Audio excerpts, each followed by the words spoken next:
So first of all, thank you very much, Yorke, for being here. I'm really happy to moderate this talk about brand imperative in the metaverse. Just to introduce myself, right now I work at a company called Black Pixel, which aims at educating, onboarding, and implementing metaverse strategies for brands. And I'm also a co-host at a clubhouse room we do every Tuesday called the Metaverse Show. So basically that's me. And just to introduce Yorke as well, he co-founded the blockchain services at Microsoft. He's right now director of strategy and transformation for the blockchain. He drives strategies across the company. Previously worked at IBM, startups in many related technological topics such as wireless, mobile, digital marketing, or e-commerce. He still works in commerce, I would say, by teaching at NYU. He's also a board member of the Enterprise Ethereum Alliance. Well, welcome, Yorke. Happy to have you on board. Yeah, thank you so much. Great to be here. I'm actually curious, how would you define the metaverse? How would I define it? I think it's interesting. I believe the metaverse is a combination of things. It's how you create a digital experience, I would say, a virtual experience that aims at enhancing a physical one, I would say. The goal is not to go from real life to the metaverse and forget real life. I think the real goal is to enhance what we do as humans and do it in the metaverse. So that's how I'll say it. That's how I would see it. And then behind all of this, you have the NFTs that are the utility behind the metaverse. You have AR and VR that are more or less the commodity and the hardware that enables those experiences. So that's how I would define it. But, I think that's a pretty good description. I was actually curious if you were also directly linking the metaverse to owned inventory, right, that NFTs provides, obviously. Because I also have that perspective, and I would describe it in a very similar way. Essentially, we spend many different types of digital experiences online, including what we're doing now, including of course, the Clubhouse, the Zoom sessions, the Microsoft Teams sessions, et cetera, and it's really that digital experience and a lot of those different digital experiences in terms of how we show up is okay. I see, got it there. There we go. Is how I define the metaverse as well. And then I think as importantly, having the concept of ownership and inventory. It is really a key part of that I'm not sure everyone gets, but certainly from I'm sharing the wrong screen. Hang on a second. I think that's why education is really important. It starts by educating on how the tools work to start the metaverse, but it also works on educating on what are the impacts and what the overall idea of a metaverse is, I would say. Not only totally agree. I think also I actually did a session last week for the NYU Integrated Marketing Association where I teach e-commerce, and specifically it was about why should brands really be thinking about this as an important thing. And also it sort of directly links to this idea about inventory and the ability to have ownership of digital merchandise.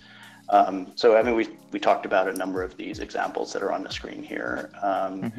More immersive experiences obviously are things like Decentraland and Fortnite, Altspace VR, even the Meta Oculus experiences, right? But clearly, in order to get ownership, we need to really get to how NFTs play a role, right, in terms of defining that ownership experience. And so, very quick summary, obviously, but let's look at the problem set that we have if we're a brand, right? Like, why did Nike do what they did with Roblox?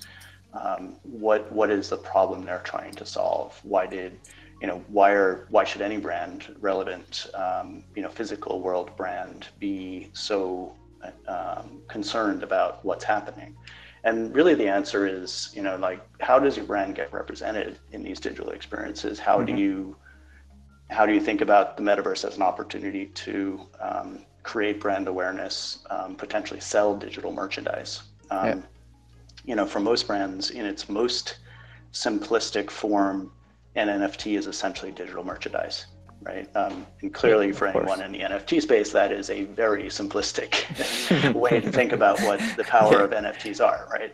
But it's a great entry point for brands. And I think that's the initial entry point that brands have to be thinking about is how does their brand show up and what types of merchandise will be relevant for them and for their consumers in the metaverse.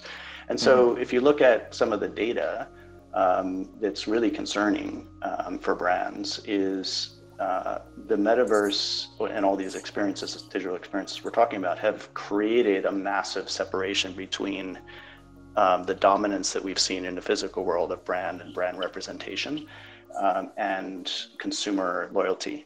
And largely that sort of stems from the problem, even in this type of interesting experience that we're having today on Connect, is you really only see in a non-avatar experience, you only see this part of the body, right, of most presenters, and there in my case there's no logos, right, showing up, right, there's no special snap AR overlays, right, which are also obviously brand opportunities.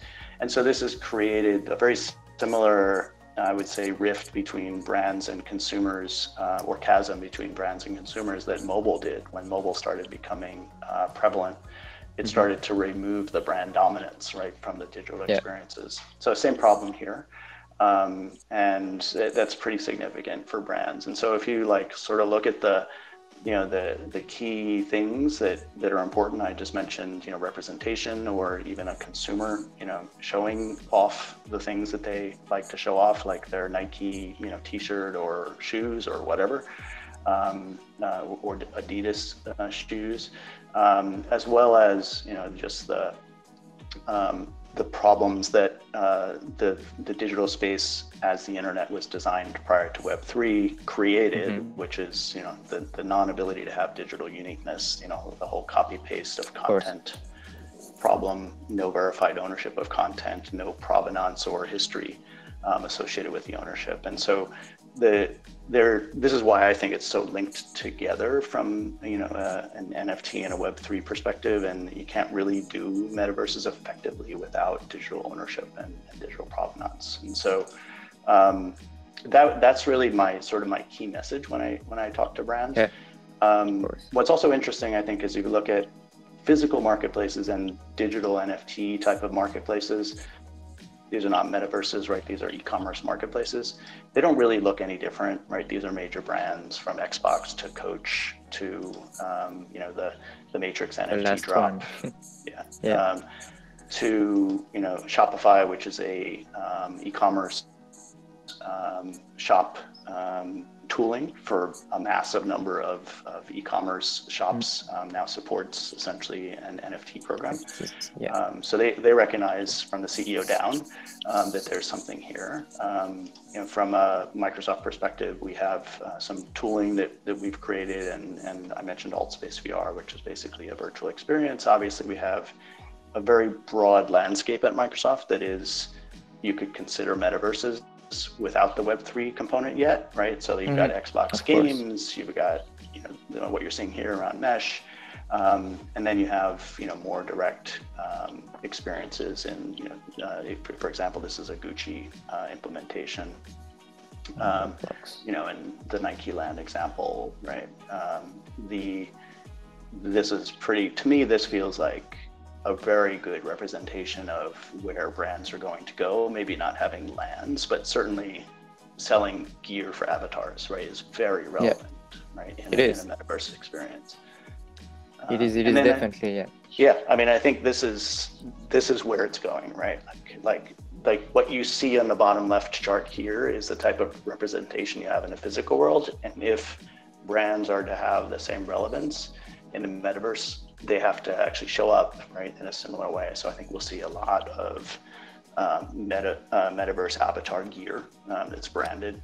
Just again, as one of really the most simplistic things you could do, but it's actually a good entry point for a brand. It is. So I think I thought this was actually a good moment. Actually, the Macy's Thanksgiving Day Parade is not somewhere you'd expect NFTs to show up, right? No. But definitely a good example of, just the concept really is pervading all types of brands, right? In this case, it's obviously Macy's and their iconic parade, but it's also their consumers, right? Their consumers are exposed to something that they have no idea what the technical underpinnings are, but it's being presented by a brand and an event, right, that they're very interested in. So it's my perspective, I've been saying this for a couple of years, is that we're pretty close to a tipping point. I think I started saying this in like 2018, 2019. To me, NFTs absolutely have crossed the chasm, and that's what these examples represent.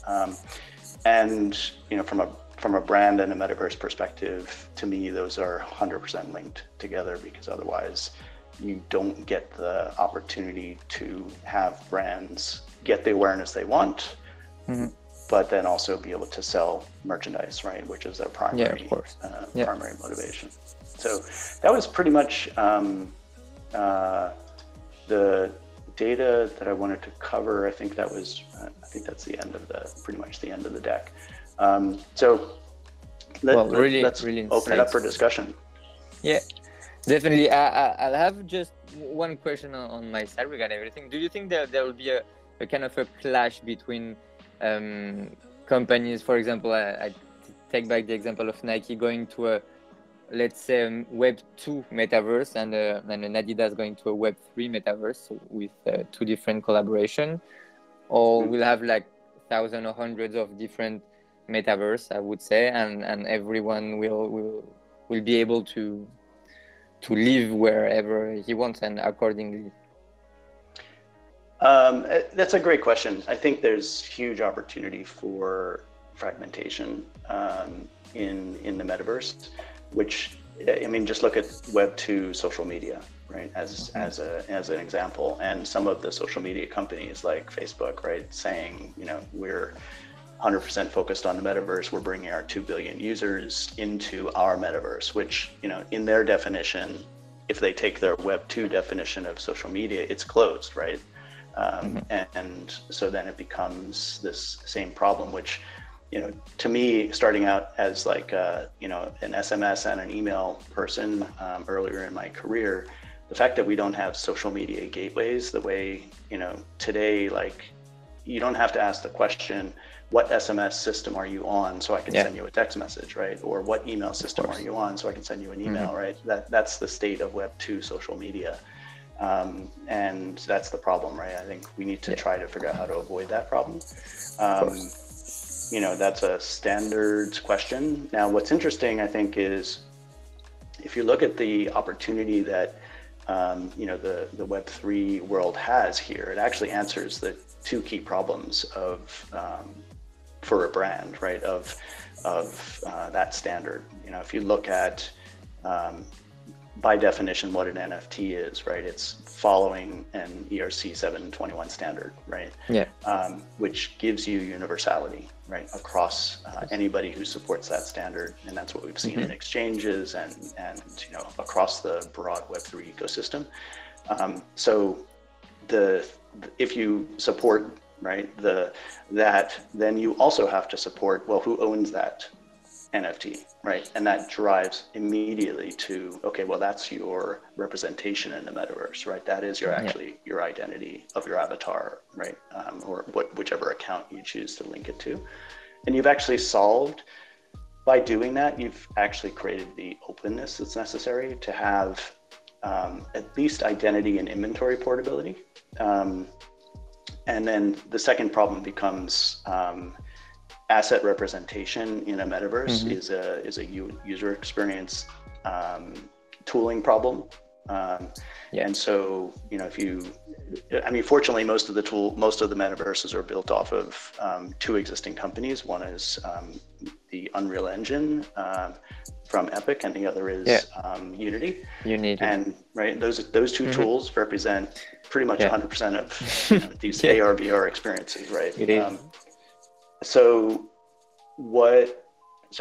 that's the user experience side of the problem, and where asset portability actually has an issue there is like the metadata and the way that people create their experiences in their particular game or metaverse experience it's not a real standard there, and so you have to have some metaverse representation of the asset in different platforms. But that's actually fairly achievable. So let's take an example, right? Let's assume that you have an NFT that you have designed in Unity. It's got a bunch of metadata that defines that experience. So let's say it's an avatar, for example. So there's a bunch of metadata that defines that experience. It may have different rules in different systems, and so you may have to have some metadata that is required in a particular experience versus another experience. Having that avatar Unity design plus the metadata for all the different experiences linked to your NFT ownership of that avatar is that actually not a hard problem to solve. And so I think we're pretty close to that, actually. Okay, great. There's actually by the way, there is a example initiative between, I think it's Decentraland, Somnium Space, and maybe Sandbox to do cross experience portability. I've seen it as well. Yeah. Well, definitely that will be the major milestone to achieve at some point. Interoperability.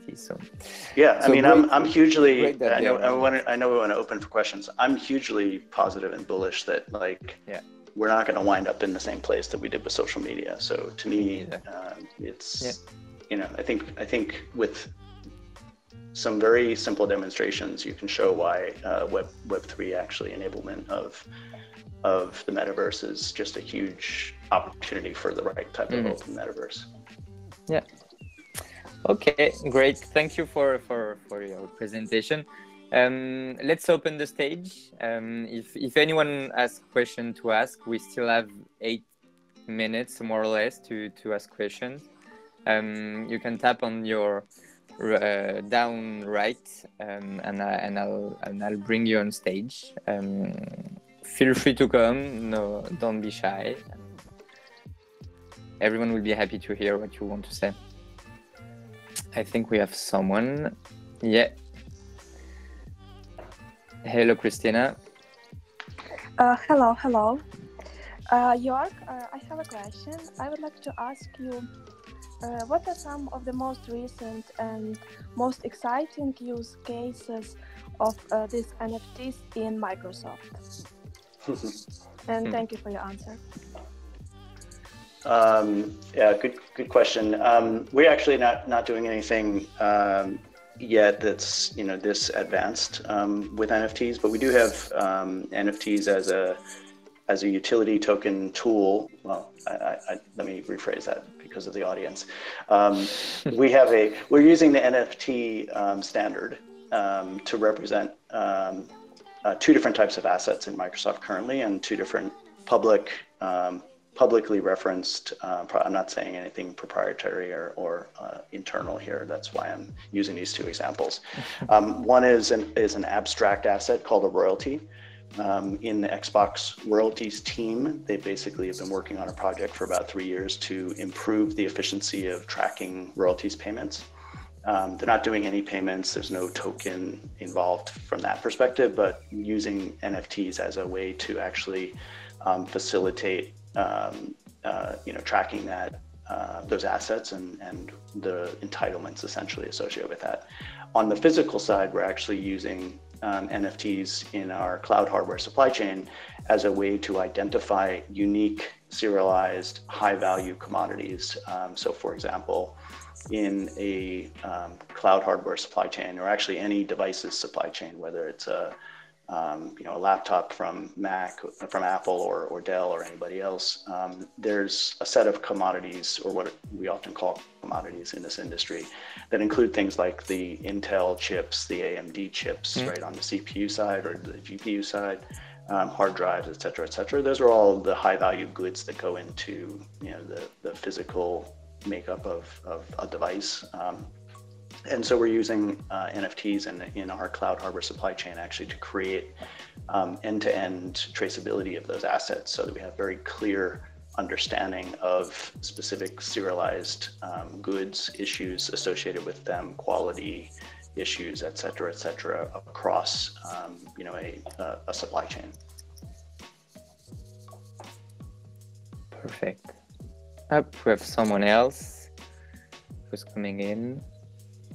Be sure if you want to use, you have as well emojis if you want to say something, go for it. Hello, Sean.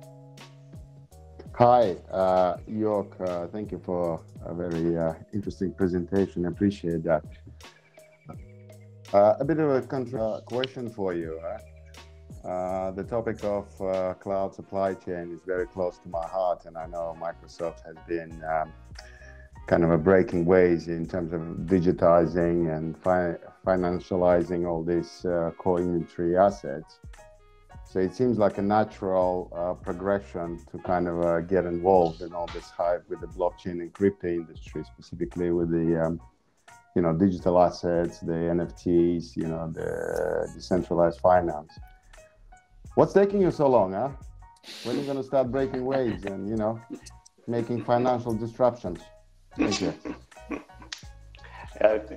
Great question. I started the educational journey on blockchain in 2015, not just for Microsoft and at Microsoft, but also with a lot of the customers that we work with. I think the thing that moves brands, and this is what we're seeing, Microsoft's a brand, right, as well, is the type of demand that we're seeing in 2021 is entirely different I gave you some examples on the presentation, than the type of signal and demand that is in the market prior to 2021.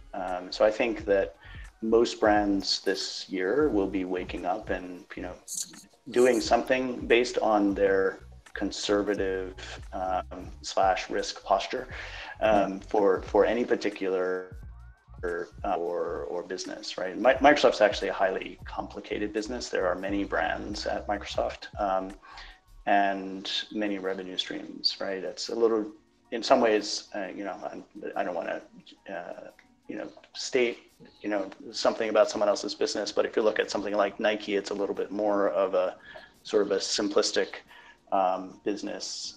They probably wouldn't say that, but right. They have a supply chain like we do. It's just different a supply chain. They have multiple brands like we do.